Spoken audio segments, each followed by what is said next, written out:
Hi, Filmatics. Welcome to the show. Thanks for tuning in. Today we have Calvin Brown Jr. and L.J. Lawrence. They are writers and producers known for The Proud Family, and they are doing the reboot Louder and Prouder, and they're working on it right now, and it will be on Disney Plus. Let's welcome Calvin Brown Jr. and L.J. Lawrence to the show. Welcome, guys. Thanks for having us. Oh, I'm so happy to have you on the show. This is such a special treat. And can you let our Filmatics audience know where you're recording live from today? Home. Yeah, both working from home right now. I'm actually working from North Carolina right now, but I'll be back in LA probably by the end of the summer. Okay, so that's I'm in Singapore. Wait, so that Calvin said he's working from home in North Carolina, right? Yes. And Leo Lawrence, you are working in Singapore? No. Oh. I'm in Studio City. I'm sorry. So you're in Studio City, so you're close to me. I'm Los Angeles. Yeah. So is it wonderful to work at home, or do you kind of miss working at the studio itself? I miss working at the studio. I miss human contact. I miss getting out of the house. So I'm definitely ready to get back to the studio. I'm kind of zoomed out. Zoomed out. And that was Calvin. What about you, LJ? I care less about the studio. I like home. I like going to work in Malibu on the beach over my phone on Zoom or wherever I want to be. I like that much better. Yeah. I'm hoping Disney adopts that and lets us do it forever. I like it because I can be home with my dog, and I can play my own music and have it. So I want to ask everyone. So Calvin and LJ, we have you both here today. So thank you. Can you share with us one of your favorite childhood films growing up? For me, it's probably The Sound of Music. What did you say? I said my favorite childhood film was probably The Sound of Music. Wait, my favorite movie of all time is Sound of Music. I didn't even know that about Cal. I didn't know that. That's my favorite movie of all time. Number one movie is Sound of Music. Oh. Absolutely. I know every song, every scene, every character. My mother took me to see it 11 times in the theater in 1965. Oh my gosh, amazing. So that's LJ. So you went with your mom and you went at least 11 times to the theater. Did you go? And then when VCRs came out, I'd come home from college and we're watching that during Christmas breaks. Anytime I came home and it was a family gathering, my mother puts The Sound of Music in. So by default, it became my favorite movie. I love that. Your mom has great taste. Yeah. And so Calvin, what about you? Like I said, my childhood movie probably was The Sound of Music because it was so well done. How could you hate that movie? But as I got older and funnier, I became more in line with the stuff by Mel Brooks. So like Blazing Saddles is something that I watch more times than I can count. And if it came on right now, I'd probably be watching it instead of talking to you. Well, I know where he dines in Beverly Hills, and he tells me to walk my dog so he can pet it because he's got a group of guys that he has lunch with in Beverly Hills. And I met him. I am trying to get him on the show. But I just want to say how spectacular that is that, like, you went with your parents. And I remember my aunt in Louisiana. That was our big thing, like you too, LJ, like watching it during the Christmas holidays. My aunt, she put it on. And back then, that's when it was the old-fashioned TV where you didn't even have a clicker. You had to go up there and turn the big knob to the channel. And it's such a beautiful movie. Is there a particular character that you like? Was it like the teacher, the kids? Was there any particular characters you guys liked in the movie? I liked the whole movie. Because you're writers. I was wondering, as a writer, like what did you like the kids? Did you like the teacher? Watching that movie growing up, I had no idea that I was going to be a writer. You know, I thought I was an actor at that point. But as a writer, I guess probably for me, obviously Maria and the captain are probably the two most complex characters. So they're the two that most people watch. And I also like that you were a kid, you're just watching, just having fun. It was just an amazing, great show for kids. So I want to ask you, so the next question is, did you have a film that's one of like a masterpiece film that perhaps inspired you to go on your career path as being writers and producers? Well, like I said earlier, for me, Blazing Saddles. I had other movies that stood out, like as I started going to blaxploitation films as I got older with my older cousins, to see the Mandingos, the Coffee, to see the Black Cinema, the Superfly. So all of that kind of contributed to what I do today, though. I don't get away with it that much on Proud Family because it's Disney, but believe me, I pitch jokes are completely unusable, but they'll lead to jokes that are eventually usable. I love Superfly. I love Superfly. Calvin, your comedy. Yes, comedy. I love comedy. And when I saw Superfly, I was like, oh my God, I love this movie. It was like, yeah. So now we have Lee. So that was Calvin telling us Blazing Saddles to Superfly are some of his special films that are favorites for him. So now we have LJ. I the thing that got me to writing wasn't movies, it was television. I watched Gilligan's Island, Brady Bunch. Yeah, I'm telling my age. I'm 61. I don't look it though. For your listeners that can't see it, I know I look 30, but yes, he does. I can testify to that. They all look great. but no, yeah, old TV was my thing. Those shows, The Jeffersons, Good Time, Sanford and Son, One Day at a Time. If it was a sitcom, I watched it. And so by the time I became a sitcom writer, it was like second nature to me to write it because I already thought it. I grew up thinking like a sitcom, so I watched so much of it, like osmosis. So I got kind of lucky that something that I did for recreation turned out to be what I do for work, and which makes it really easy to do, So that's fantastic. So we love talking about directors here. I wanted to know, do you guys have a special director that just you just love of films or TV? Mine is Quentin Tarantino. Amazing. That's my favorite director. And the reason I like him is because his scripts are not written the traditional way. He does a lot of things out of sequence. That's what I really like about him. Kind of changed the way that he wrote his movies. So that would be my number one.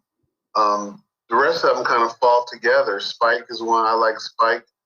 I loved everything Steven Spielberg did. Most directors that get to the point where they're doing blockbuster movies, I probably like them. I can't really look at a movie and go, I didn't like the director. It's usually I didn't like the script. Yeah. So amazing. And those are some of fantastic directors. And what about you, Calvin? Like I said, I'm a big Mel Brooks fan, and as Leo was saying, television is probably what ultimately led me to writing for television. As I started appreciating TV, I was a big fan of All in the Family, Sanford and Son, Mary Tyler Moore, The Bob Newhart Show. Those were the shows that kind of became my template, my school, as far as wanting to do this for a living. And by the time I was ready to graduate from high school, I knew what I wanted to do. So those were the shows that kind of led me down the path of becoming a television writer. Oh, that's amazing. Speaking of All in the Family in Beverly Hills, when they had the Cannon Theater, Sally Struthers was one of the people that did the plays there, and they did a lot of play readings. And I actually worked with her. I was her white chicsa granddaughter. So we're going to talk about so Calvin, did you grow up in North Carolina? Yes, I was born and raised in North Carolina. Charlotte, North Carolina is my home. I went to the University of North Carolina in Chapel Hill. I was a radio, television, motion pictures major. And it's funny, what I was taught more than anything was how to write for the news versus writing for entertainment television. So what I ended up doing in North Carolina was that I had to find something to make it work. As a guy who loves comedy, I can find something funny in a plane crash, so you don't want me in a newsroom. So I started doing stand-up comedy to keep my mind going. And when I was ready to come out to LA and give it a shot, what I did was I took a part-time job with an airline in Charlotte, as Piedmont Airlines, which is now part of American. Worked for a year. After a year, you transfer to anywhere in the country. I put in my transfer to LA thinking that, it'd be a few months. They literally called me the next week, wanted me there the following week. So I was able to talk them into letting me have a month at home. And in in September 1988, I moved. We have a little, let me see if we can get Calvin back. Let's see. We lost a little bit, but Calvin was saying how he, hello. Yeah, Calvin was saying how you worked for Piedmont Airlines, which is now American, and then you got a transfer to Los Angeles. So you had like a month-long vacation in July before you came to California, right? Oh, no, it wasn't a vacation. I was still working. Oh, but they pushed it back. But so I started working at LAX in September 1988, and then I got my first job in the business. I became the writing intern on the television show A Different World in July 1989, and I've worked in television ever since. Wow! So your internship at what show was it again? Because I want our audience to make it. A Different World. It was a spinoff of The Cosby Show. A Different World. So that's a spinoff of The Cosby Show. So you were an intern, and that intern. I was a writing intern. Yes. Season 3 of A Different World, 1989 through 1990, and that's how I got my start. And I've been working in television for 30 plus years now. So I'm getting old like Leo. No, you guys are getting young. Like Leo, I'm old. Leo's only 30. 30. They like to tease me about that. It must be 25, I guess. Yeah, and I really want our audience to know that that Calvin, like from intern, who is funny, I knew his destiny that is a comedy, and you worked on like iconic shows like Married with Children. I mean, can you tell us about in the shows, Real Husbands of Hollywood, My Brother and Me, the Jammies? I mean, you've worked on like there's so many. The Sinbad Show. Can we talk about the Sinbad Show? Oh my God, Calvin, can I just tell you? I was on the Sinbad show as an actor. I was one of his little Sinbad's friends, and so yes, and the manager of Sinbad was so nice to me. So I didn't know that was his brother. That's his brother Mark. Yeah, he's the one who helped me get my SAG card, and he was so nice to me. He's the one that he kept me coming back, and so you wrote on the Sinbad show. I mean, that was one of the funniest shows. I mean, it's funny. I worked on the show. I came on board after they had shot, I think, the first 2 or 3, and I came with my mentor, who was my boss on Proud Family, Ralph Farquhar, and Michael Whitehorn, and our job was to fix the show, and that's what we did. But then they left, and I left. I went to Orlando to do My Brother and Me. Moved across to Fox to do South Central. So none of us were there the whole time. But the time I was there, it was a lot of fun, and I enjoyed the time I was there, and I met so many great people.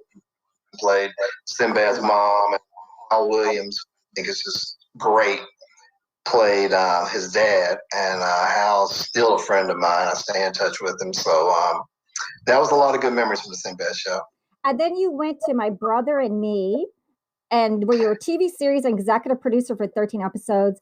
And can I just share a little thing? So you worked on Married with Children. I just have to tell you this. Joey Segal. Do you know Joey Segal?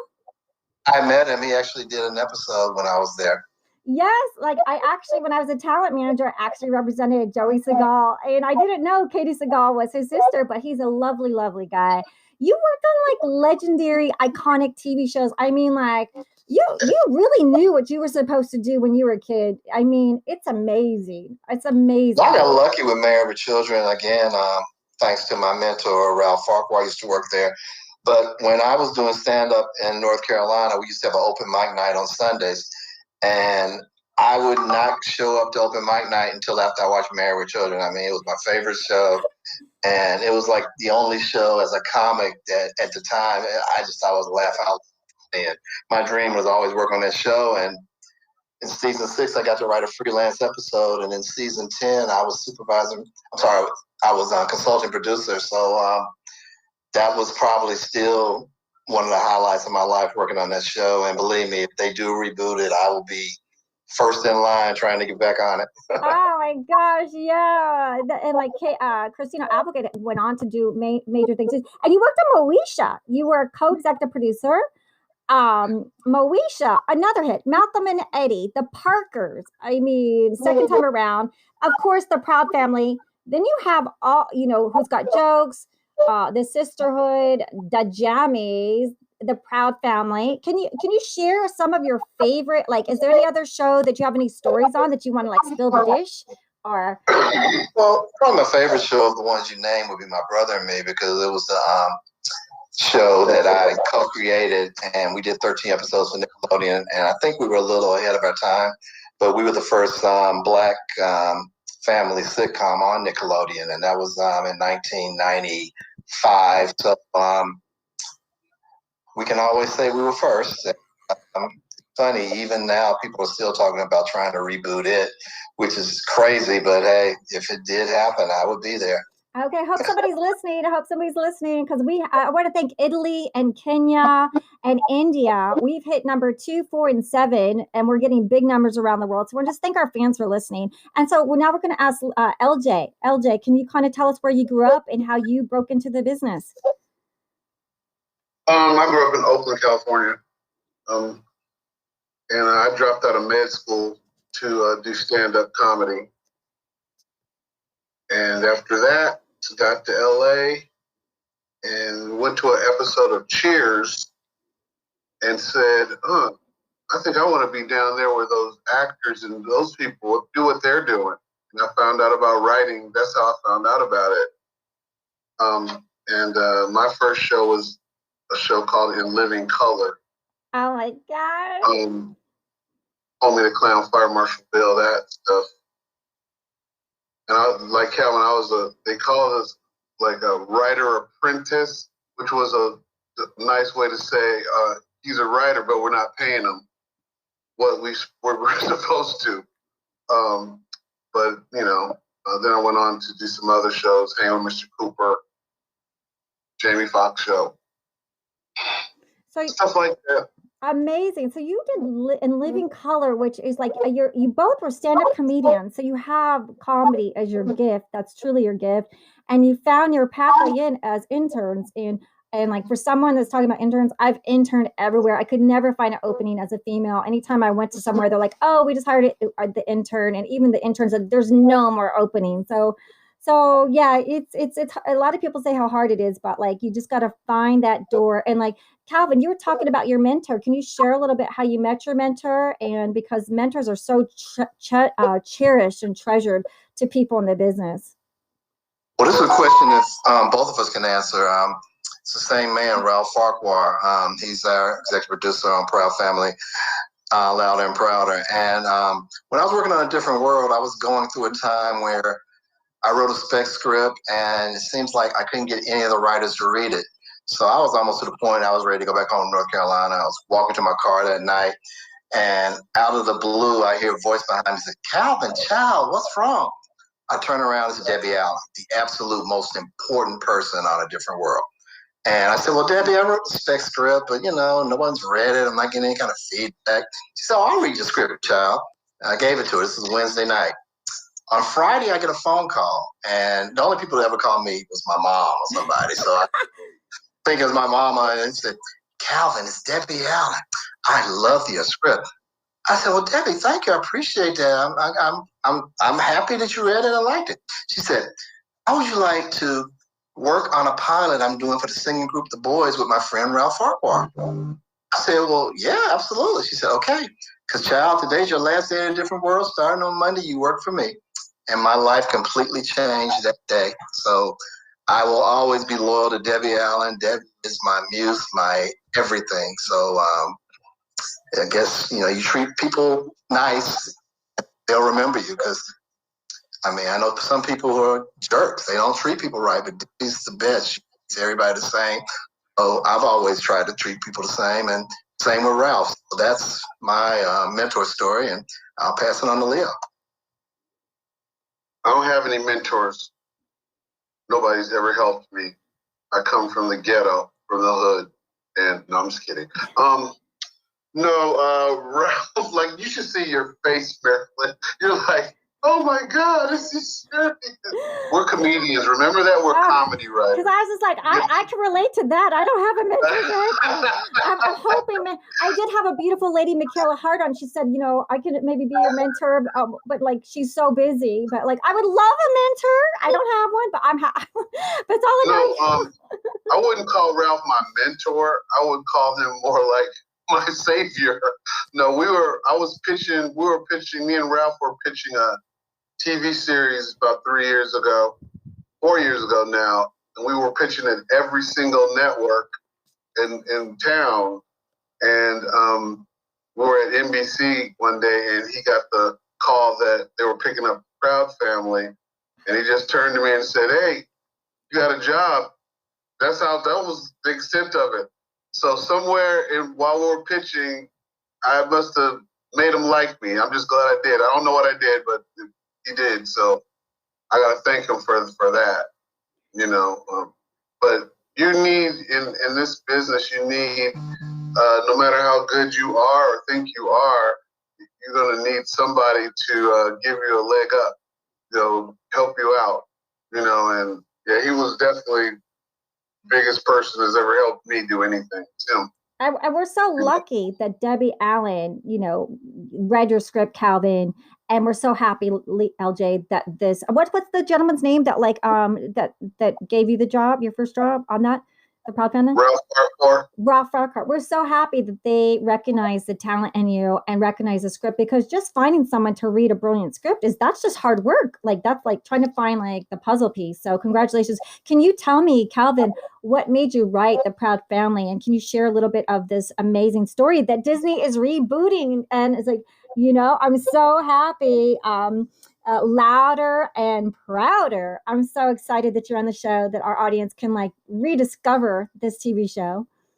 Thank you. Like I said, the title of the show is The Proud Family, Louder and Prouder.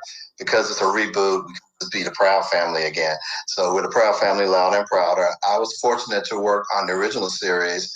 Ralph Farquhar and Bruce Smith, the creator of the show. The three of us are the only two that came back from the original show working on the reboot as far as writing and creating go. So it's been a blast, because when we did the original series, we started in 2000, and we did 52 episodes in a movie between 2001 and 2006. So I honestly thought that I would never work on it again. And ironically, we were pitching a animated series, Ralph, Ruth, and myself, and we pitched to Amazon, we pitched to Netflix, and out of respect, obviously, we pitched to Disney, because that's where we did the original show, even though it was a completely different show that we pitched. But they came back a week later and said how much they really liked the new idea, but they said, how would you guys like to come back and do The Proud Family instead? So we jumped on it. And after that happened, Leo was brought on board, and a couple other writers, three females who are all relatively good writers, Tiffany Thomas, Kylie Evans, and Ashley Soto. So all of us make the new writing staff of Proud Family, Louder and Prouder. So it's been great. Yeah, and can you tell us what stars are coming back? Like, are you going with the original stars, or is there going to be like some surprises? Are you allowed to tell us anything? Because this is sneak peek stuff. Everybody's coming back. That's been publicized. We do have some new characters, and there's going to be a lot of great surprises this year. So we're geeked. I can't really talk about them because if Disney finds out about it, we would be out of work, and we might be working for you. But the original cast is coming back. So, and when's it going to be released again? Like, when can everyone like see it on Disney Plus? February 2022, during Black History Month. That's when we'll premiere. Oh, nice. So the next year, February 2022, Black History Month. So that'll be February. So amazing. And it's coming up as sooner than, it's like, I can't even believe it's already June right now. It's like going fast. Yeah, time flies. Before you know it, it'll be on, and that'll be great. And we're all hopefully moving to other projects. I got a new show that I definitely can't talk about that Ralph gave me, said, "You're doing this," and I'm not taking no for an answer. And I was like, "Great," So that'll be my show, I guess. And I'm gonna try to steal Calvin to come do it with me if he'll let him go. Because me and Calvin in the room, it's non-stop jokes for me and Calvin in the room. It's got to be funny. Oh my gosh. We do. That's funny. Me and Calvin actually worked together 30 years ago. We met each other 30 years ago on a show. And now you're coming back together full circle, right? Yeah, it's like a long time ago. Oh, so that's amazing that you guys get along and you're good friends and you can work in different states from Zoom to in studio. So can you share anything with us, with our audience that you like that's coming up, or anything you want to share, your social media, or how do people keep up with you? I'm a recluse. So yeah, I don't have any social media, emails, Snapchats, Instagrams, none of that. I pretty much regular mail, and if you see me on the street, that's how you contact me. Matter of fact, I'm at a library right now talking on their computer because I don't have that either. I have a typewriter at home. That's how I write my script. I'm just, I'm a simple guy. Just keep it simple. Who owns 2 luxury cars and yeah, he's having a rough. But well, if you want them to keep up with you, like they got the podcast where they can keep up with you. But is there any like a Facebook page or any other social media you want them to? They can find me on Facebook under Calvin Brown Jr. or they can find me on Instagram under junior.calvinbrown. Okay, and is there a website for the show or anything like that you want to? Not at the moment. I think they're working on it, but I'm pretty sure there'll be the Proud Family Louder and Prouder page. I would think before the premiere. I'm hoping so, but they're releasing a lot of stuff. I'm not gonna lie. I haven't been on there to look for it, but they've been doing a lot of interviews with the cast and some of our surprise guests. So I'm assuming a lot of that will be on the website soon. Oh, amazing! And is there anything you'd like to share with us? Like during COVID, how it changed your art, and like, has it changed your art at all, or has it helped you? Or I played a lot of golf. A lot of golf. That's LJ. Palm Springs. Go to Palm Springs where nobody's out there, and enjoy the good weather. And COVID has been bad for a lot of people, but for a lot of us, it's been a blessing.